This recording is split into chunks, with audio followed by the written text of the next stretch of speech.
y vamos a ver los pasos que Pedro dio para caer y haber negado a Jesucristo. Porque vamos a descubrir que son los mismos pasos que muchos de ustedes que nos están viendo por la televisión y los que están aquí presentes, son los que van a dar, o tal vez te encuentras en el tercero o en el cuarto paso, para que tú puedas tener una advertencia en esta noche de que es peligrosísimo seguir a Jesús de lejos.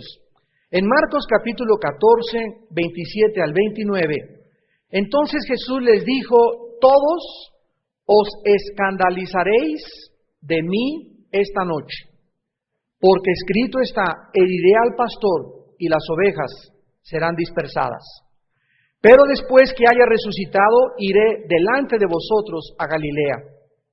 Entonces Pedro le dijo: aunque todos se escandalicen, yo no. Y le dijo Jesús: de cierto te digo que tú, hoy, en esta noche, antes que el gallo haya cantado 2 veces, me negarás 3 veces. Mas él con mayor insistencia decía: si me fuere necesario morir contigo, no te negaré. También todos decían lo mismo. Vamos ahora a Lucas, capítulo 22, versículos 55 al 62, para que tengamos nuestro pasaje completo que vamos a estudiar. Lucas 22, 55 al 62. Y habiendo ellos encendido fuego en medio del patio, se sentaron alrededor, y Pedro se sentó también entre ellos. Pero una criada, al verle sentado al fuego, se fijó en él y dijo: también éste estaba con él. Pero él lo negó diciendo: mujer, no lo conozco. Un poco después, viéndolo, otro dijo: tú también eres de ellos. Y Pedro dijo: hombre, no lo soy. Como una hora después, otro afirmaba diciendo: verdaderamente también éste estaba con él, porque es Galileo. Y Pedro dijo: hombre, no sé lo que dices. Y enseguida, mientras él todavía hablaba, el gallo cantó. Entonces, vuelto el Señor, miró a Pedro, y Pedro se acordó de la palabra del Señor que le había dicho: antes que el gallo cante, me negarás 3 veces. Y Pedro, saliendo fuera, lloró amargamente. Pedro no cayó porque Cristo lo profetizó, sino que él verdaderamente cayó porque la causa de su caída no fue Cristo, sino fue Pedro. Esto es muy importante que nosotros lo tengamos en cuenta en esta noche antes de seguir adelante. Cristo profetizó que Pedro iba a caer, pero la causa de la caída no fue la profecía de Cristo, sino la vida de Pedro. Dios sabe de antemano las cosas que nos van a suceder. Esto se llama omnisciencia. O sea, Dios conoce por anticipado todas las cosas que suceden, y por eso la Biblia es un libro sobrenatural, porque nos narra con lujo de detalles todo el futuro de la humanidad desde hace 6,000 años hasta el día que nos encontramos, y de qué forma va a acabar la humanidad, el mundo y los gobiernos. Entonces, el hecho de que las cosas sucedan no significa es que Dios me escogió para el infierno, o Dios me predestinó para aquello, sino lo profetizó porque Dios sabía que así iba a suceder. Pero si tú dices es que Él pudo haber impedido que sucediera, en ese momento fracasas en olvidar que la característica más grande que Dios nos dio es la libertad de escoger. Así que cuando estudiemos Judas, tal vez la semana que entra, llegue el día del juicio y le diga: Señor, es que estaba escrito que yo iba a ser tu traidor, y si yo no te hubiera traicionado, tú no hubieras muerto en la cruz del Calvario. ¿Qué le va a contestar Dios? El Todopoderoso, el toda la sabiduría. El hecho de que nosotros pensemos, síganme con cuidado, el hecho de que nosotros razonemos de esa manera indica el daño tan grande que el pecado ha hecho en nuestro intelecto. Es un síntoma de nuestra insanidad mental. Es una manifestación de que nosotros demandamos una justicia mucho mayor que la que Dios es. O sea, somos más justos que Dios. Somos más misericordiosos que Dios. Somos más amorosos que Dios. Y el hecho, repito, que el hombre diga, ¿por qué va a haber un infierno? ¿Por qué va a haber estos castigos? Implica ya de por sí, en ese momento, que esa persona está manifestando una soberbia intelectual absolutamente degradante, dada la pecaminosidad del pecado. Es por eso que el hombre siempre está demandando y tratando de creer que es mucho mejor con Dios. Cuando nosotros venimos a Cristo y comenzamos a caminar con Dios, esta mentalidad, esta forma de razonar, esta perspectiva va apachurrándose y apachurrándose y apachurrándose mientras más conocemos la grandeza, la santidad y la pureza de Dios. Y podemos algún día decir como Job, aunque Él me matare, seguiré confiando en Él. Aunque no lo entiendo, mi vida sigue confiando en Él, porque el justo por la fe vivirá. ¿Qué significa esto? Que no importa que Dios nos meta muchas veces a cuartos oscuros, porque ahí es en el cuarto oscuro donde comienzas, mientras estamos en la luz y nos dando el sol, sí, qué alegría, qué contentos, pero muchas veces Dios nos encierra en la oscuridad, y lo hace deliberadamente, para que ahí nosotros aprendamos a que, aun cuando no tengamos la luz suficiente para entender las cosas de la vida, sigamos aún en la oscuridad confiando en Él. Esto es precisamente lo que se llama el justo por la fe vivirá. El justo vive aún cuando no puede entender ni puede ver, porque es cuando más se apoya en Dios. David decía, en el día que temo, en Él confío. Muy bien, vamos a ver en esta noche los pasos dados por el apóstol Pedro que nos van a ilustrar a todos nosotros de manera maravillosa la forma en la que una persona no cae de repente. Si una muchacha te dice, es que caímos mi novio y yo en la fornicación, hagan de cuenta que nos está diciendo que van caminando y cayeron de repente. De ninguna manera, nadie, yo caí en el robo de repente, yo comencé a mentir de repente. No es cierto, no es cierto, no es cierto. Eso es lo que tu mente te dice, pero no es así de acuerdo al examen de Dios en la Biblia. Antes de cualquier caída, antes de que caigamos en el pecado, antes que nos sumerjamos en una barranca, hubo un periodo anticipado y anterior de errores que cometiste y volviste a cometer y volviste a cometer y se van agravando hasta que caes en el pecado. Tú y Panchito hace 3 semanas comenzaron a acariciarse y las caricias crecieron y fueron a ver una película pornográfica o películas así y psicológicamente se prepararon para caer en el pecado de la fornicación. No es cierto que cayeron de repente, ya tenían días jugando con fuego. Una persona que roba comienza primero, se agarra un lápiz porque se lo encontró y dice, vénganos a tu reino. Y en lugar de que pregunte de quién es este lápiz, esta pluma, no, ¿verdad? Se le hace lo más sencillo, me encontré algo y me lo guardo y es mío, me lo apropio inmediatamente. A la semana te vas a apropiar de algo más y a las 2 semanas vas a comenzar a diluir y a disminuir tu conciencia hasta que comiences a creer que tienes derecho de vez en cuando echarte un clavel y poder sacar dinero de la oficina, robar a la iglesia, robar como aquí en las ofrendas, robar en cualquier parte, porque has comenzado a perder la sensibilidad del Espíritu de Dios.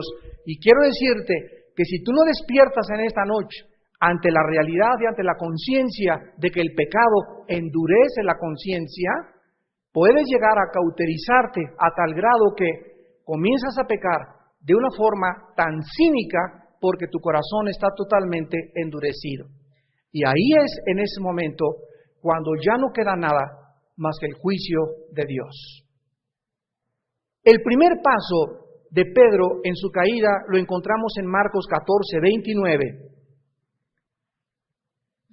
Y veamos que fue la autoconfianza. Fíjense cómo comenzó todo. En Marcos 14, 29, Cristo les está diciendo ustedes se van a escandalizar de mí, o sea, ustedes me van a abandonar, ustedes me van a traicionar. Y Pedro le contesta, aunque todos se escandalicen, o sea, todos Juan, y ya los conozco toda la bola de, es una bola de todos de pollos y de gallinas y de cobardes, aunque todos lo hagan, yo no. Quiero decirte que en mí hay algo, que hay madera de héroe, tengo algo de David, estaba diciéndole Pedro a Jesucristo. Yo no voy de ninguna manera a traicionarte. Pedro en ese momento pecó de autoconfianza. O sea que él comenzó a confiar en sus propias fuerzas, en su carácter y comenzó a confiar en su propia persona. Y cuando tú comienzas a decir, no, yo no voy a caer nunca en la fornicación, yo no voy a caer nunca en el adulterio, yo nunca voy a robar, yo nunca voy a ser infiel a mi esposa, yo nunca me voy a emborrachar, yo nunca voy a caer en las drogas. Cuando comenzamos a decir, yo no voy a hacer esto, tengamos cuidado, porque el que piensa que está firme, mire que no caiga. ¿Qué es lo que Dios nos está diciendo? Que tengamos cuidado, porque cuando decimos eso, estamos demostrando que no nos conocemos lo suficientemente bien para saber lo que la Biblia dice, que el espíritu está presto, Marcos 14:38, pero la carne es débil, débil, débil, débil. Entonces no digas, Señor, yo voy a serte fiel y me voy a llegar virgen al matrimonio y no voy nunca a dejar que mi novio me toque. No le digas eso a Dios. En lugar de decirle, no voy a hacer estas cosas, sumérgete en la Biblia, ten comunión con Dios, lleva una vida de oración y cuando salgas con tu novio tendrás la fuerza, no tuya, sino del Espíritu Santo, para poder enfrentar la tentación de no tocar a tu novia, de no tocar a tu novio, de no robar, de no adulterar, de no pecar, de no blasfemar, de no mentir. Porque dentro de nosotros, amados santos, existe todo el potencial para pecar y lo único que impide que no hemos pecado es que no se ha presentado la circunstancia o la ocasión para que tú puedas pecar. Hay muchas personas que dicen, bueno, yo hasta ahorita le he sido fiel a mi esposa porque tal vez no se te ha presentado la oportunidad de estar a solas con una muchacha que te aviente los perros, que no haya nadie, que tu esposa no esté para ver qué hay en tu corazón. Y ahí te das cuenta que es mentira que tú le ibas a ser fiel. En nuestro corazón existe el adulterio. Veamos en Gálatas capítulo 5, Gálatas 5, esta verdad. Tenemos que descubrir cuánta maldad hay en todos nosotros. Cuánta maldad hay en todos nosotros. Decir lo contrario es hablar con justicia propia, lo cual Dios odia. ¿Se acuerdan del fariseo cuando llegó con la mujer prostituta? No, esta sí, ¿verdad? No sé qué, pero yo no soy como los demás, que adúlteros, borrachos, parranderos, ¿verdad? Él comenzó a exaltarse, a autoexaltarse y a compararse con los demás y a decir, yo no soy como los demás. Esto Dios lo odia. Que tú digas en tu corazón, yo no soy así o yo no soy así. Mira, si no lo eres, di, por la gracia de Dios, por la misericordia de Dios y porque vivo en comunión con Dios, porque el día que me suelte de Dios voy a hacer lo inimaginable. Miren lo que dice en Gálatas capítulo 5, versículo 19. Manifiestas son las obras de la carne, o sea, las obras que produce nuestra carne, nuestra naturaleza caída, la maldad que hay dentro de nosotros, que son adulterio, fornicación, inmundicia, lascivia, idolatría, hechicerías, enemistades, pleitos, celos, iras, contiendas, disensiones, herejías, envidias, homicidios, borracheras, orgías y cosas semejantes a estas. Ojo con lo que dice a continuación, acerca de las cuales os amonesto. ¿A quiénes se está amonestando? A los cristianos. Pablo está escribiéndole a los cristianos de Galacia. Pablo les dice, cosas de las cuales les estoy exhortando. Escucha. Como ya lo he dicho antes, que los que practican tales cosas no heredarán el reino de Dios. O sea, ¿qué está diciéndonos aquí el Espíritu Santo? Que cualquiera de nosotros que somos cristianos tenemos el potencial para adulterar, para fornicar, para emborracharnos, para volver a caer en la brujería, para volver a hacer estas cosas, para hacer lo peor. Suéltate de Cristo y no eres nadie. Suéltate de Cristo y no tienes fuerzas para enfrentar la vida. Suéltate de Cristo y puedes volver otra vez a emborracharte, a enmarihuanarte. No te imaginas cómo puede un cristiano alejarse del camino de Dios. Esto no significa que la persona que haga estas cosas y haya caído en estos pecados sea una persona que pierde la salvación, porque hay dos clases de apóstatas en la Biblia. El apóstata que nunca fue salvo. Salieron de nosotros, 1 Juan 2, pero no eran de nosotros, porque si hubieran sido de nosotros, hubieran permanecido con nosotros. Salieron para que se manifestara que no todos son de nosotros. Segunda de Pedro 3, 22 y 23. Les ha pasado lo que al puerco y lo que al perro, que el perro se vuelve a su vómito y la puerca lavada a revolcarse en el cieno. O sea, aquí está hablando en Segunda de Pedro capítulo 2 de todas las personas que apostataron y que estuvieron dentro de la iglesia y que son falsos profetas. Un perro, ¿por qué regresa a su vómito? Pues porque es perro. Si fuera gato, si fuera hipopótamo, si fuera caballo, esos animales no tienen esa costumbre. Los perros tienen esa costumbre. Porque un puerquito lo sacas, lo lavas, le pones champú, le pones un collar, le pones un listón y está el puerquito, le pones Chanel de perfume y está el puerquito así. Y suéltalo y déjalo y regresa inmediatamente a revolcarse en el lodo. ¿Por qué? Porque es su naturaleza. Para que el perro no se vuelva a su vómito, y para que el puerco no regrese al lodo, se les necesita cambiar su naturaleza. El puerco necesita dejar de ser puerco y el perro dejar de ser perro.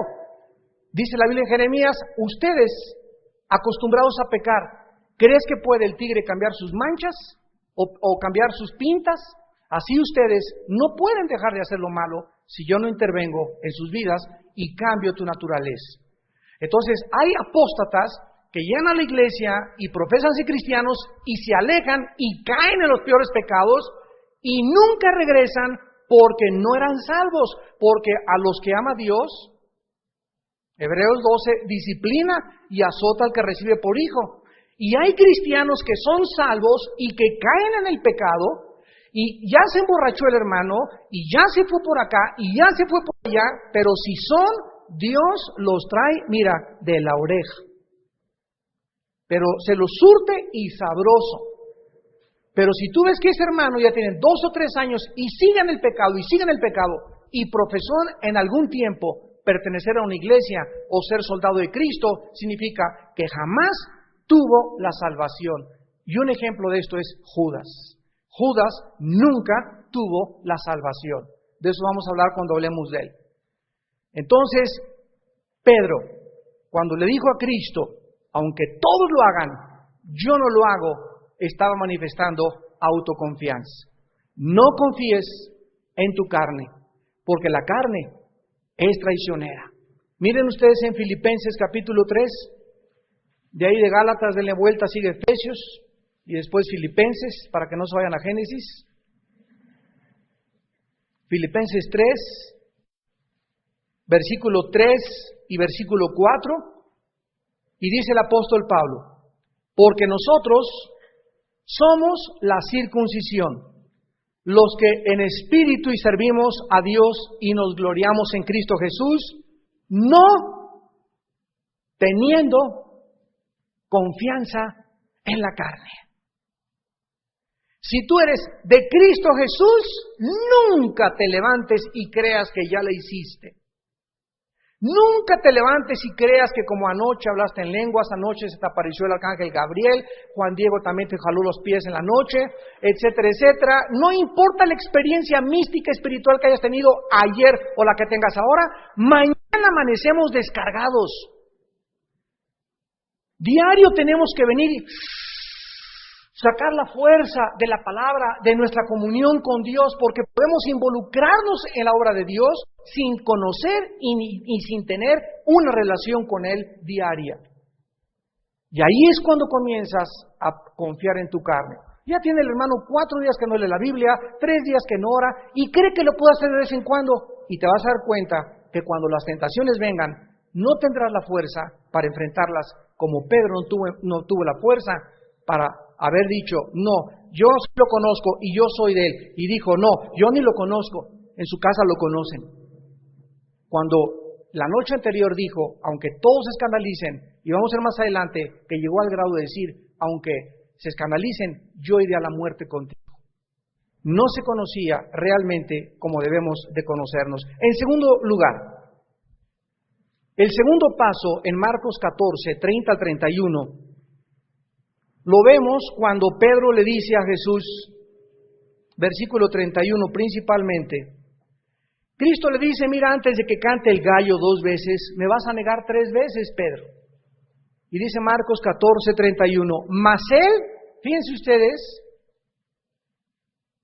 el corazón de Pedro, con mayor insistencia, decía, si me fuere necesario morir, contigo no te negaré. En segundo lugar, encontramos el segundo paso de una caída que es el orgullo espiritual. El orgullo espiritual. Pedro está recibiendo la advertencia del Hijo de Dios que le está diciendo, tú me vas a negar. Y Pedro le contesta y le dice, de ninguna manera, con mayor insistencia, aunque todos murieran, ¿verdad? Y aunque todos te abandonaran, yo moriré junto contigo. ¿Cuántas veces la Biblia nos advierte a todos nosotros cuando la leemos? Velad y orad para que no caigáis en tentación. El espíritu está presto, pero la carne es débil. Y tú, no. Cuando dices no es cuando no la lees. Cuando dices no es cuando no tienes una vida de oración. Cada vez que nosotros no practicamos lo que Dios nos dice en su palabra, estamos nosotros con insistencia, con orgullo diciendo, no necesito leer la Biblia, no necesito 1 hora, 2 horas de oración para no caer en la tentación, yo tengo las fuerzas suficientes para poder ser fiel a Dios. Cuidado. ¿Estás tú en este paso? Dios te ha dicho, muchachos, cuando salgan juntos, no se acaricien, no se toquen. Muchacha, no dejes que te pongan las manos encima de ese pelafustán roto quintopatiero. ¿Por qué? Porque tu cuerpo es santo, eres una joya, eres un diamante, eres un rubí delante de Dios. Y el amor, dice la Biblia en 1 Corintios 13, no es indecoroso. El amor no busca lo suyo. El amor no se satisface a sí mismo. Todo lo sufre, todo lo espera, todo lo soporta. Entonces, una prueba de que tu novio te ame es que te respeta. Y se va a aguantar. Y ese dominio que él tenga para no tocarte, si es que tú eres su prometida por Dios para el día de la boda, es lo que demostrará que él es un hombre lleno del Espíritu de Dios. Porque el Espíritu de Dios es un espíritu de poder, de dominio propio. No es un espíritu de cobardía. Es un espíritu que golpea la carne y no hago esto y la respeto y porque te amo no te voy a tocar. Y cuando nosotros fallamos en obedecer esto y permitimos esas caricias y nos saltamos a privilegios que pertenecen solo dentro del matrimonio, es por el orgullo espiritual de nuestro corazón. En tercer lugar, en Marcos 14, 37 y 38, Cristo, después de que los halló durmiendo, le dijo a Pedro, Simón, ¿duermes? ¿No has podido velar 1 hora? Velad y orad para que no entréis en tentación. El espíritu a la verdad está dispuesto, pero la carne es débil. O sea, Cristo nos está diciendo, mira, hijo mío, dentro de ti existen las mejores intenciones de ser un guerrero, de servir a Dios, de ser como David, de triunfar y todas esas cosas. Y gracias a Dios que tienes ese espíritu, pero no se te olvide que hay una contraparte en tu naturaleza humana que es muy débil y se llama la carne. En el griego es la palabra S-A-R-X, sarx. Y esa parte que es la carne, que es débil, escucha, es irreparable, no se puede restaurar, no se puede bendecir, Nunca, jamás la carne estará de acuerdo con el espíritu. Nunca, nunca, nunca, nunca. Dice en Gálatas 5, el espíritu y la carne se oponen entre los dos para que no hagamos lo que querramos. Entonces, sabiendo yo que dentro de mí hay una maldad tremenda y que la única forma en la que yo puedo detener, ahogar, abortar lo que la carne quiere hacer de mi vida es orando y manteniéndome alerta, que significa velar, entonces yo obedezco a Dios, soy humilde, porque lo contrario a la humildad es el orgullo, y entonces vengo todos los días a la palabra. Antes salí con mi novia, oramos los dos media hora, si es posible, con una Biblia de 2 metros en medio, la ponemos así.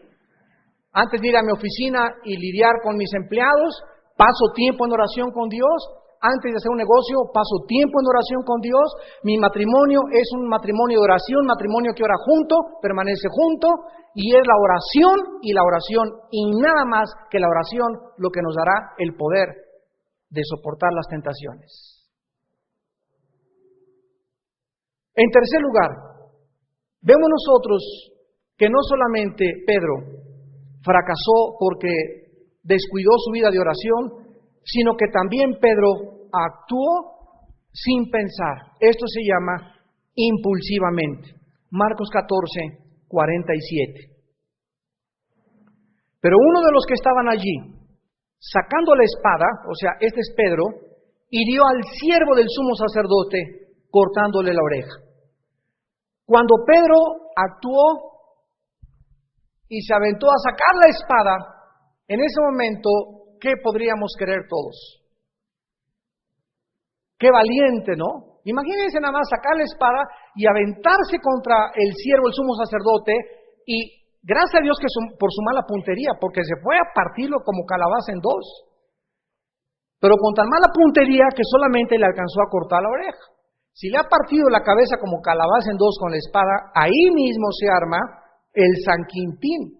Porque entonces hubieran los soldados y los líderes religiosos tenido una excusa verdadera para demostrar que Jesucristo sí era subversivo y que sus discípulos, los que le seguían, habían atentado contra las autoridades romanas en el arresto en Getsemaní. Por eso ya lo vimos hace 3 o 4 clases. Cristo agarra la oreja y se la pega inmediatamente al siervo para dejarlos sin ningún argumento en su contra. El cuarto paso de Pedro fue actuar impulsivamente.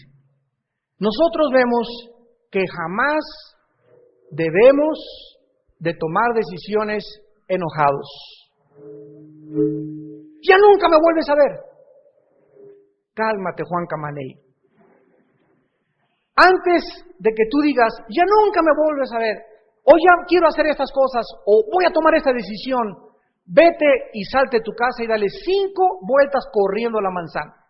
O vete a Chapultepec, ida y vuelta a tu casa. Cálmate, sereno moreno. Tranquilino, pino, cocolino, como dicen en Oaxaca. No tomes decisiones enojado ni demasiado enamorado.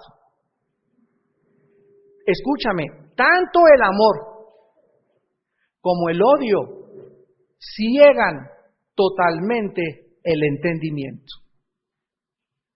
El amor y el odio ciegan el entendimiento. ¿Qué quiero decirles con esto? Que cuando una persona está demasiado enamorada de otra, no ve ni sus narices, no ve los defectos, no ve que es el diablo escondido con uniforme de ángel de luz.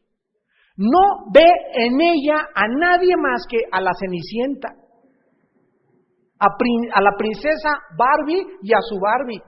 Entonces, como el amor de humano es tan pecaminoso y tan débil y tan engañoso, ¿qué necesitamos? Antes de creer que estoy enamorado, pedirle a Dios y decirle, oh Dios, tú sabes que quiero hacer tu voluntad.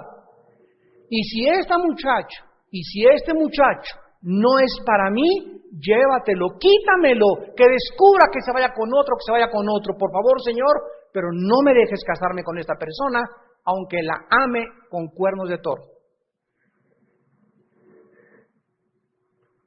Porque cuando nosotros hacemos eso y nos encaprichamos por el amor, entonces nos lamentaremos tarde o temprano. Porque las emociones son falsas, son fluctuantes los sentimientos, suben y bajan los sentimientos. Nunca nadie antes de casarse da la verdadera cara que tiene hasta después del matrimonio. Ahí te vas a descubrir que tu novio, los calcetines le huelen a queso, a tu esposo, que tu esposa es esto, que tu esposo es aquello, y ahí sí, fuera máscaras. Y donde te asustes y te lleves el terror, ¿verdad? Peor que un terrorismo internacional. De con quién te casaste y descubras la persona que realmente tienes y digas, mi mamacita tenía razón, el pastor tenía razón, será demasiado tarde, te casaste, te amolaste. En Mateo 10:16, Cristo le dijo a los discípulos, sean prudentes como las serpientes y astutos como las palomas. Cristo está ilustrando una característica de un reptil, una característica positiva que debemos de imitar, la prudencia. ¿Por qué Cristo les dice a los discípulos y a nosotros que le seguimos que seamos prudentes como las serpientes? Bueno, yo recuerdo hace muchos años que al leer esto busqué un libro de zoología y comencé a buscar y a estudiar la vida de las serpientes. Y descubrí que es el único reptil que existe, la víbora, que antes de brincar y morder a un ratón o antes de atacar a su presa, siempre que lo hace, se equivoca 1 entre 1000 veces. Es el margen de error de una serpiente. O sea, una serpiente antes de brincar mide en primer lugar la distancia que va a tomarle llegar al ratón y en segundo lugar el tiempo en el que tiene que brincar. Y por eso está así la serpiente, ¿verdad? Y en el momento en que sabe que el ratón está ahora sí que comiendo, ¿verdad?, galletas y gansitos, es el tiempo en que brinca y el tiempo que calcula la distancia para no fallar. 1 de cada 1000 veces que una serpiente brinca, falla en atacar a su presa. ¿Qué nos dice Cristo? No actúen impulsivamente, midan la distancia, mide el tiempo. Claro que quiero que te cases, pero no significa que sea el mes que entra. Quiero que esperes mi tiempo, dice el Señor. Claro que quiero que compres ese carro. Claro que quiero que compres ese sonido. Claro que quiero que te vayas de vacaciones. Pero acuérdate de una cosa, hijo mío, sé paciente. No actúes y digas, ya quiero ese coche, ya quiero comprarme esa casa, ya quiero casarme, ya quiero hacer esto, ya quiero hacer lo otro, porque es actuar impulsivamente y nos vamos a lamentar. Yo siempre me pregunto y le digo, Señor, ahorita por ejemplo nos están ofreciendo en Televisa un programa y nos va a costar, pero no tenemos el dinero, 45,000 pesos al mes, en el canal 4 media hora, baratísimo para nosotros. Cobran casi 350,000 pesos un programa en Televisa.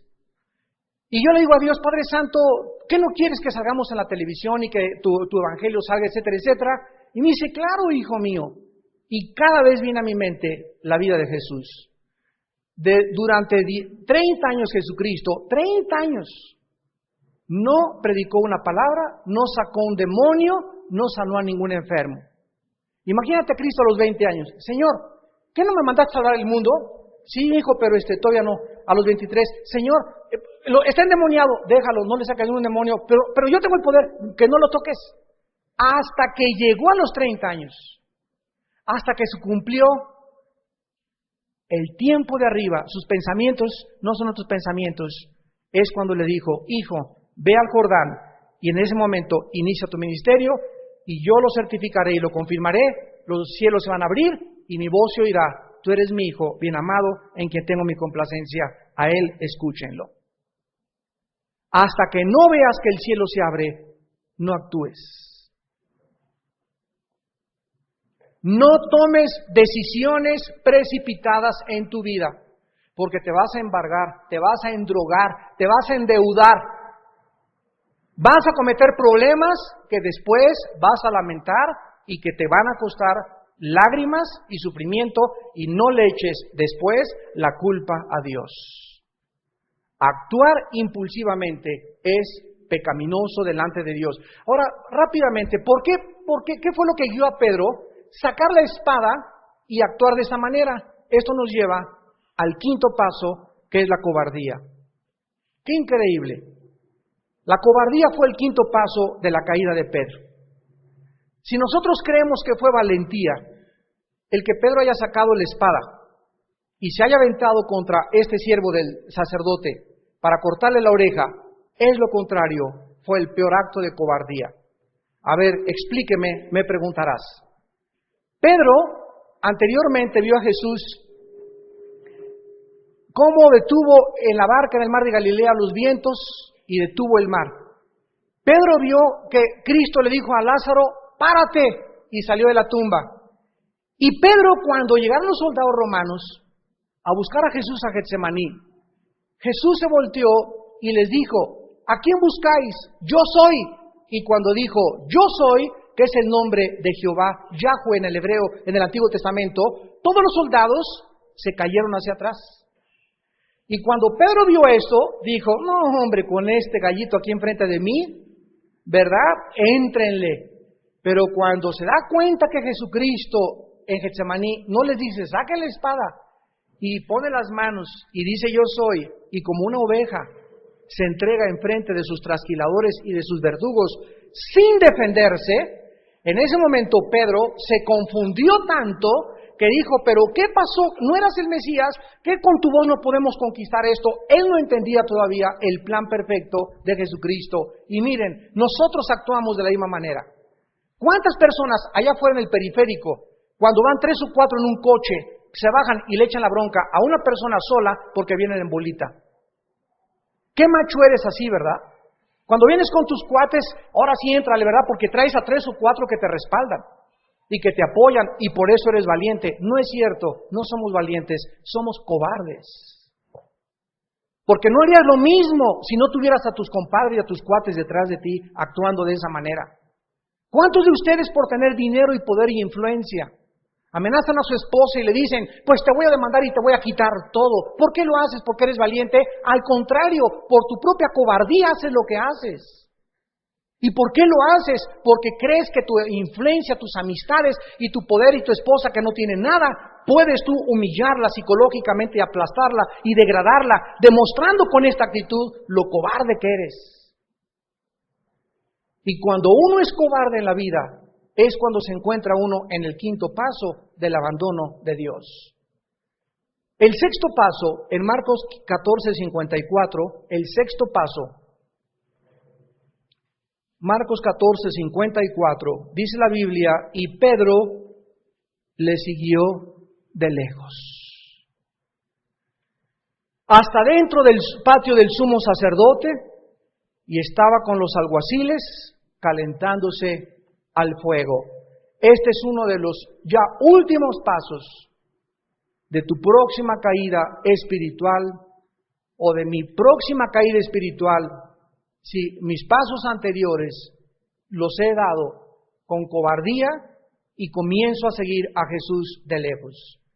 Cristo dijo en Juan 15:5, separados de mí, nada podrán hacer. Yo tengo que entender que necesito una unión vital, orgánica, dinámica, viva, diaria con Jesús. Yo necesito diario venir y abrazarme a la Biblia diario y tener un tiempo de 1 o 2 horas de oración, por lo menos en la mañana, en la tarde, en la noche, media hora en la mañana, media hora en la tarde, media hora en la noche, pero tener continuamente contacto con Dios. ¿Por qué? Si me despego de la Biblia y me despego de mi vida de oración y comienzo con Big Brother media hora diaria, una película a la semana, amistades que son del mundo, comienzo a diluir dentro de mí mi fuerza espiritual. Sin que te des cuenta, comienzas ya a hablar como hablan los del mundo, a ver programas como los que hablan del mundo, comienzas a pensar como los del mundo, ya que tus pensamientos no se ocupan de Dios, porque estás ya siguiendo a Jesús de lejos. Estás comenzando a seguir a Jesús de lejos. ¿Por qué de lejos? Porque solo el domingo vienes, o solo el jueves aquí, es tu unión y tu reunión con Jesús. Pero tú sales ahorita y los programas que ves, las amistades que tienes mañana, las películas que ves pasado mañana, a las fiestas que vas el sábado, pero vienes el domingo y vienes el jueves solamente con Jesús. Esto se llama seguirlo de lejos.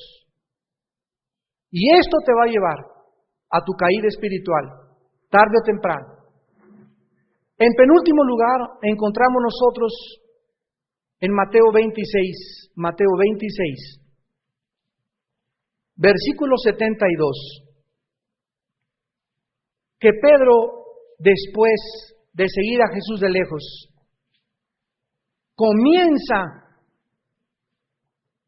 y este es el séptimo paso de su caída, a jurar y a mentir falsamente. Dice Mateo 26, versículo 72.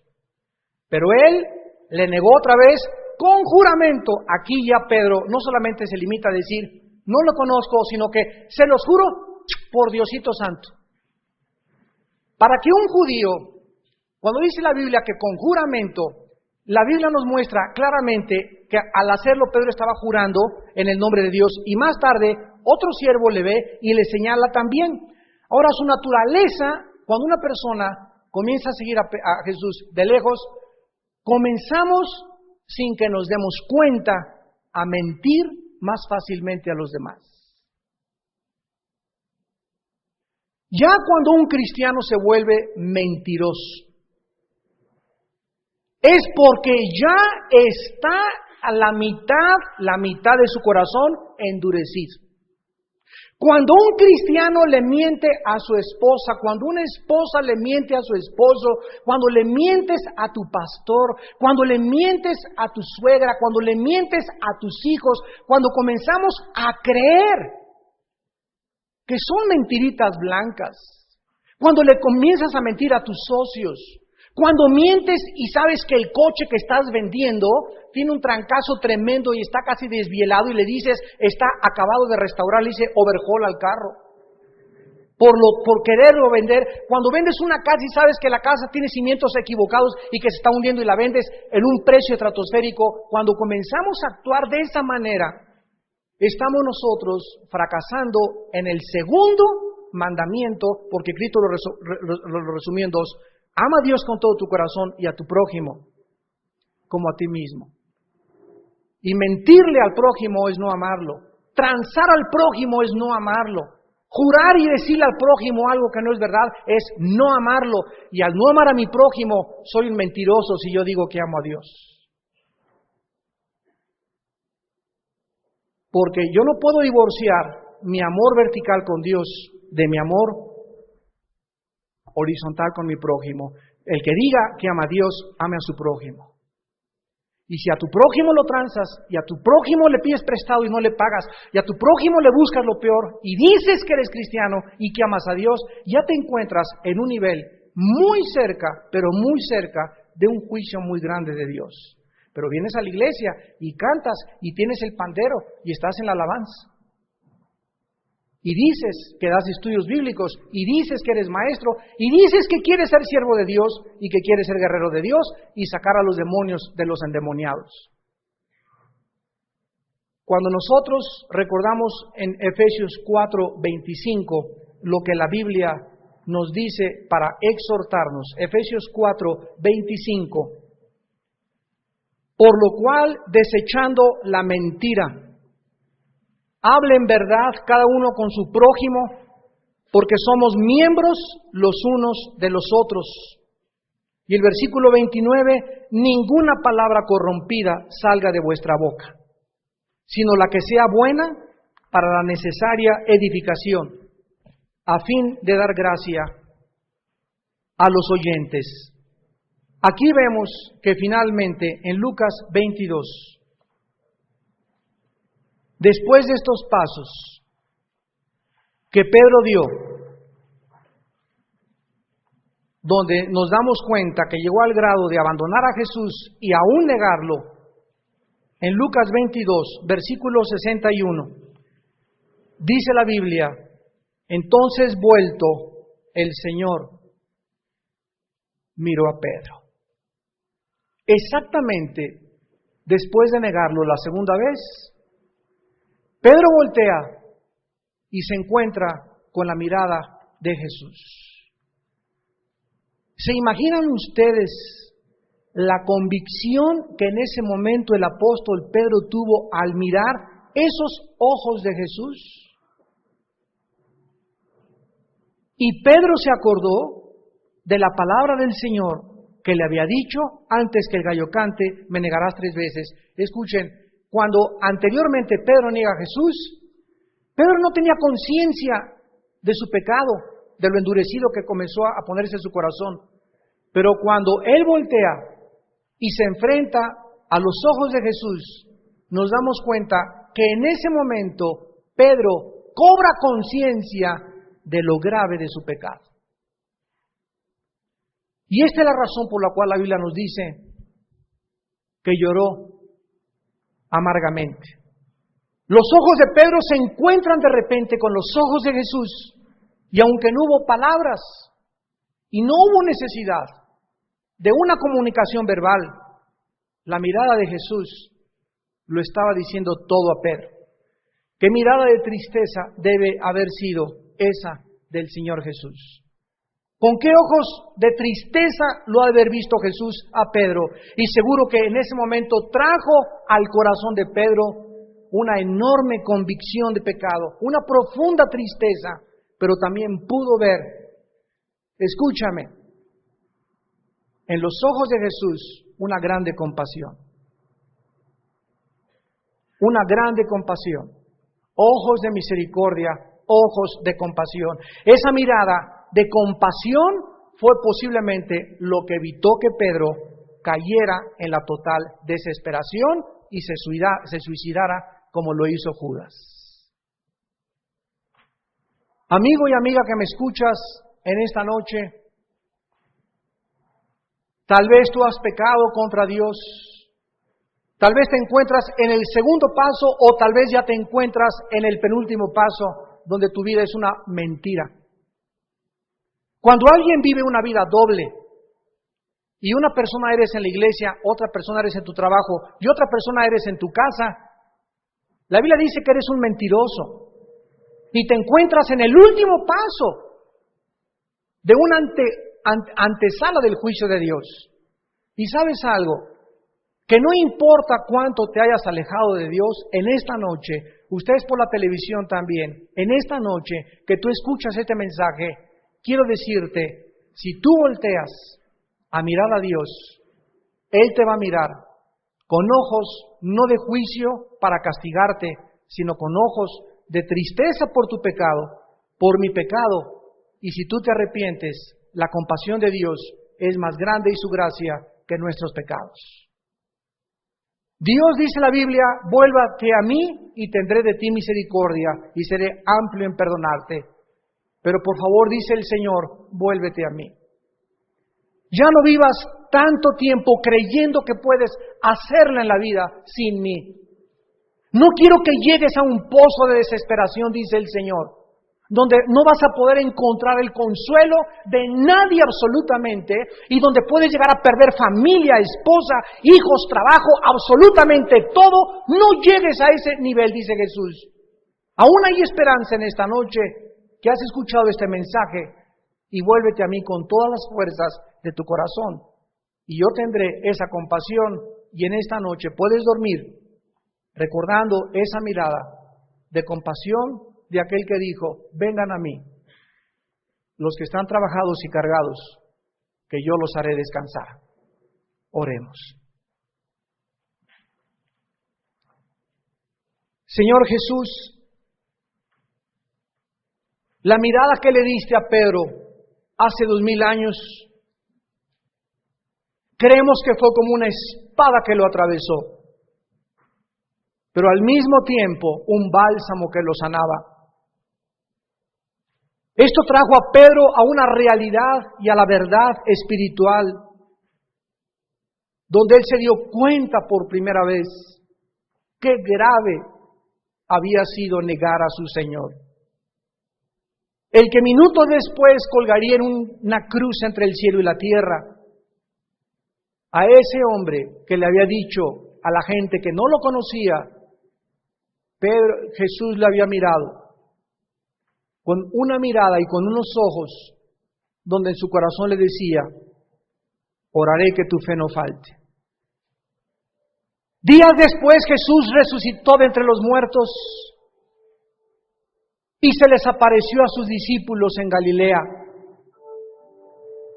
Y Jesús sabía que el corazón de Pedro estaba hecho pedazos. Su tristeza, su vergüenza y su culpa de lo que él había hecho era muy grande. Y Jesús sabía que antes de ascender al cielo tenía que restaurar a su discípulo, a ese hombre por quien él dio la vida en la cruz. Y entonces Jesús, apareciéndose a Pedro, le dijo: Pedro, ¿me amas? Oh Señor, ¿cómo no te habría de amar?, le contestó Pedro. Jesús le dijo por segunda vez: ¿me amas, Pedro? Pedro le volvió a contestar: Señor, claro que te amo. Y por tercera vez Cristo insistió: Pedro, ¿me amas? Pedro, desesperado, tal vez creyendo que Jesús no le creía, le dijo: claro que te amo, Señor. Y Jesús le dijo finalmente: apacienta mis ovejas. Señor Jesús, tú, igual que a Pedro, no quieres que te digamos te amamos, quieres que apacentemos a tus ovejas. Quieres que demostremos que te amamos amando a nuestro prójimo. Porque el que no ama a su hermano no conoce ni ha visto a Dios. El que no ama a su esposa, ¿cómo puede llamarse seguidor de Jesús? El que no respeta a su novia, ¿cómo puede llamarse un joven soldado de Cristo? Oh Dios, ubícanos. Céntranos, Señor, en tu verdad. El corazón es perverso y engañoso más que todas las cosas. Y llegamos a mentirnos a nosotros mismos muchas veces y engañarnos y a creer que estamos en un camino, cuando tal vez hace muchos meses te desviaste de él. ¿En qué paso te encuentras en esta noche de los que Pedro cometió? En esta noche vuélvete a Dios. La mirada de Jesús y las palabras de Jesús son como una espada que penetran hasta partir el alma y el espíritu, pero también son palabras que sanan el corazón, porque Dios vino a salvar y a perdonar a los que se vuelven a Él. Si en esta noche has pecado contra Él y te has ido alejando de Él como hijo de Dios y como hija de Dios, dile: Padre, perdóname. Gracias por mostrarme tu misericordia, tu perdón. Gracias por mostrarme que no puedo confiar en mi carne, que es traicionera y que me engaña a cada momento y me pide que le dé gusto. Oh Señor, me vuelvo a ti con todo mi corazón en esta noche. Me acerco a tu cruz, porque esa sangre es una fuente continua de perdón, la que se abrió en la cruz del Calvario. Y la sangre de Cristo nos limpia y nos perdona de toda maldad. Y si alguna persona, tal vez de los que nos ven en la televisión también, quiere invitar a Cristo por primera vez a su vida, ahí desde tu lugar, donde te encuentres, tal vez te encuentras en un bar, en la cocina de tu casa, en la sala de tu casa, o tal vez desde la cárcel nos estás viendo. Ahí en tu lugar donde tú estás, dile al Señor: Señor mío y Dios mío, he pecado contra ti. He tenido demasiada confianza en mi persona. He sido un orgulloso espiritual. Te he mentido, Señor. He jurado falsamente. Tú no estás en mi vida. Te pido que laves con tu sangre mis pecados, porque creo que en esa cruz tu Hijo pagó con su sangre en mi lugar. Creo que a los 3 días resucitó de entre los muertos, y te pido, Hijo de Dios, que en este instante entres a mi corazón como mi Señor y mi Salvador. Te lo pido y te doy las gracias en el precioso y eterno y maravilloso nombre de Jesucristo. Amén.